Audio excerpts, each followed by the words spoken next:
Băieți, am o veste destul de proastă. Ideea este că contul meu de Steam a fost hackuit.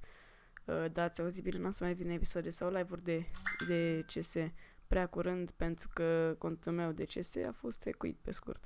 Și de Steam. Avea un inventar de 110 euro și e un pic cam trist, sper că pot să dau cash out, sper că încă pot să-mi retrag itemele. Ar fi frumos să pot. Și sper că încă mai pot să-mi scot niște chestii de pe cont, fac trade-uri, să-mi fac eventual alt cont. Și da, e un pic am nașpa toată chestia asta și mi s-a întâmplat pentru că nu am schimbat, așa cred eu, mi s-a întâmplat pentru că nu am schimbat parolele, efectiv aveam aceeași parolă la tot. Și da, videoclipul ăsta nu să fie tăiat, nu să fie nimic, vreau doar să îl filmez și să-l postez repede, să vă avertizez. Aveți grijă de contele voastre și puneți-vă mai multe parole. Nu o să mai facem live-uri de CS și episoade, cred că m-am repetat și o să mă repet de multe ori. Pare rău.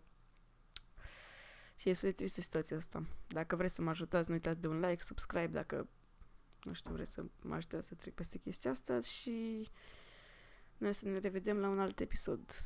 Sper că de CS, dar șanse sunt mici, pentru că am trimis un request să am mis acolo că mi s-a furat contul și așteptăm răspunsul de la Steam. Dacă o să se întâmple ceva, o să revină contul la mine. Am blocat oricum contul. Dacă o să am din nou contul, o să fac tot posibilul să vă anunț și pe voi.